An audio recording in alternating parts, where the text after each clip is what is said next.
I have not made matluba in so long. I think this is the longest I've gone without making it, but I have some eggplant that's about to go bad, so I felt like that was the perfect opportunity. First, I'm gonna boil my chicken. That takes the longest, so I always start off with that so I can put it on and forget about it.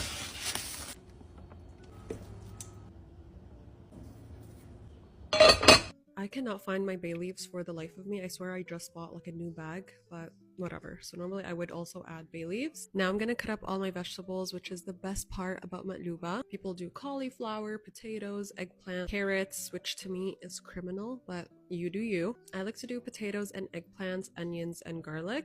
I haven't seen anybody else that uses like whole cloves of garlic, but that's how my family makes it and it tastes so good. I also like to bake these vegetables instead of frying them like you do traditionally, just because it comes out so heavy and it's probably a bazillion calories. So this just makes me feel a little bit better about it. I'm gonna sprinkle some salt and pepper because I like to season in layers. And then I'm gonna drizzle some avocado oil so you do get a little bit of greasiness. Okay, this is not like still the healthiest recipe, but if you're trying to eat healthy, don't make matluba. But you still get that nice like browning on the vegetables. I'm just gonna like rub the oil all over. So the onions and the eggplant are gonna cook a lot faster than the potatoes. So once they are done, I will take them out and leave the potatoes a little bit longer to get that really nice golden color. Now I'm gonna put this in my air fryer just until they're like nice and brown. I feel like since I've gotten an air fryer, I barely use my oven unless it's like a big sheet pan that I need to use. Now we're going to season our rice. I like to use jasmine rice. Some people use basmati rice.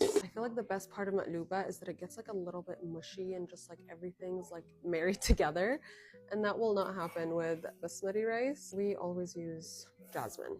2, 3. I'm gonna add this to my bowl. This is another thing that I don't see a lot of people doing when they're making matluba, and that is seasoning their rice. I see a lot of people like just season the chicken broth, and then obviously when you cook it, you get all the flavor from there.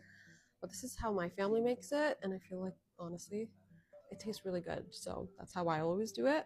And I have never measured these spices in my life, but I'm gonna try to do it for you guys today so you can have exact measurements, because I know how nerve-wracking it can be if you're making like a new recipe to eyeball everything.